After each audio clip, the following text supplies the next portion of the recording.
Alright, I guess it's only fair that I make a video about Father's Day, since my last one was about Mother's Day. I know I'm a little late, sorry. Life happens, you know? I've been dealing with a lot lately, and I'll try and stay on topic in this conversation. So, I'm thinking long and hard about my relationship with my dad. And, yeah, I'll take that card, baby. Thank you. And me and both my parents haven't been in my life the entirety of my life. You know, most people get two parents from like birth till at least 18, you know, 25.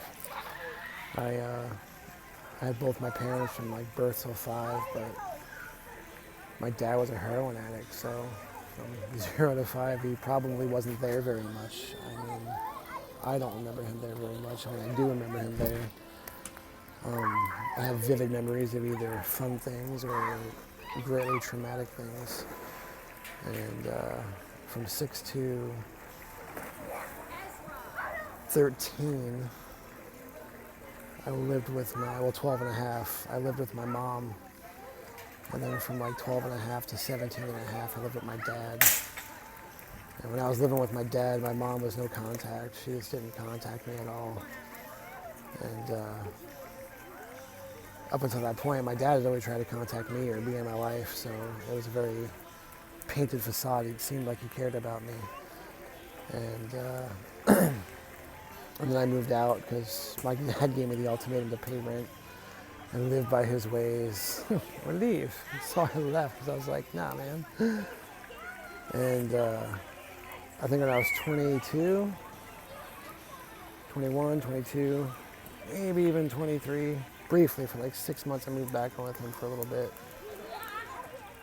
He said something, he talked me into it. He wanted me to come back. And I just went and lived with him for a little bit because it was convenient. And then went back on my own again. And then in 2005, I was fixing to move to Chicago, and I needed some help financially. It was really the first time I ever asked my dad for anything. He said no, pretty much kick rocks. And then maybe like an hour after that argument, I had it all sorted out. I had it all figured out. I didn't need his help financially, but the fact that he said no and he would not even help me to do potentially this awesome, life-changing thing. And from the middle of 2005 to like 2010, almost 2011, like December of 2010, I didn't talk to him. And then I contacted him like December of 2010, and I left my ex in Chicago, came out here, and then in July of 2011, I met my wife. And I had this weird interactions with my dad while I was with her. I briefly went to live with him up in Reno.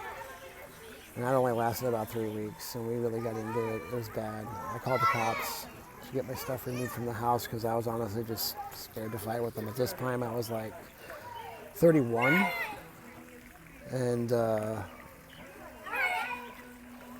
I left. I went back down to Long Beach, and it was like 2011, yeah, till 2017, I didn't talk to him. And I talked to him again in 2017. I had already had one kid with one like on the way. Like she was still pregnant with Daphne when I started talking to him. And then, or he found out just after. I forget, it's been a while. I have to go back and really think about it. And then we talked from like 2017 all the way to Christmas of 2018, and then it was just really this weird, awkward Christmas. It was just weird. And we didn't have a fight, we just stopped talking. It's like we had a last conversation, and then neither of us bothered to pick up the phone and talk to each other. And that was like December of 2018. And then March this year, 2025, I decided to talk to my dad. So I sent him a message and let him know, hey, it's been a while. I have another kid. I'm also not in California anymore. I'm in Tennessee. And we talked, I had a couple of conversations for like maybe 3 or 4 weeks.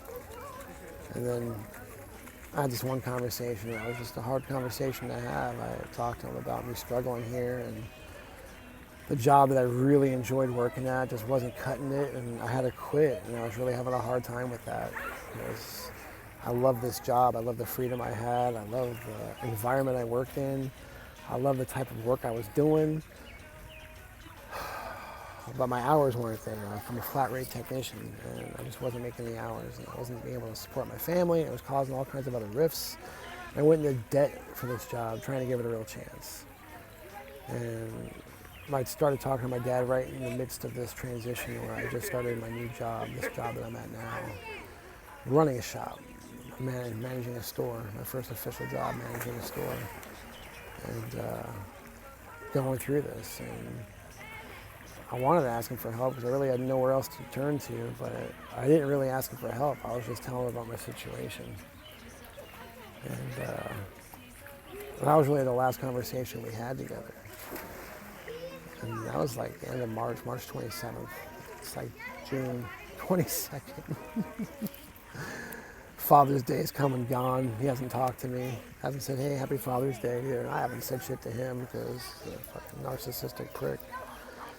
And the whole reason for me making this video is because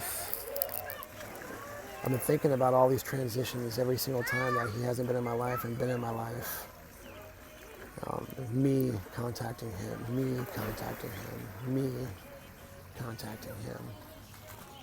Never once has he contacted me. It's always me contacting him. I've been sitting with that a lot. He's a fucked up kind of narcissist, and I get that. He's also a public defender, death penalty investigator on top of being that, so like he's just a whole different animal to work with. And it just really sunk in that like this guy doesn't give a shit about me. Like at all. I mean, he really is nothing more than a sperm donor. And the only reason why he's still in my life is because I allowed him to be. Because every time he comes back into my life, it's because I allowed him to. I contacted him. And I guess it was just this big realization for me. And I talked to my wife about it.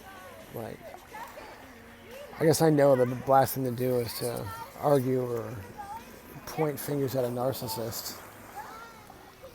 But I kind of wanted to send him a message saying, hey, you know, Father's Day has come and gone. Haven't heard from you. I realize that you don't ever contact me. I contact you. And your actions show that you just really don't give a fuck about me. You don't care.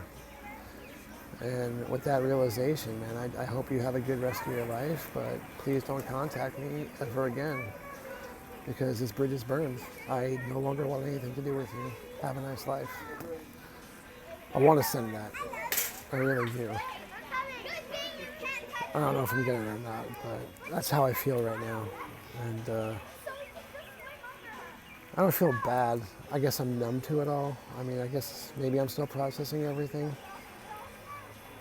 All I know is that I'm working really hard at making sure I shed these old habits and be the best version of myself that I can be for my 3 children and for my wife, for myself. So I think I'm doing a really good job. I'm proud of myself. I fuck up. I don't do it on purpose, but damn it, I never give up. And every day's a new day, and I give these 4 110%, and I love them. They make me a better person. And if I had to go through all that to get to this point in life, it's worth it. I love them. Hope you guys have a great day. I'm going to go enjoy the rest of my Sunday. Peace.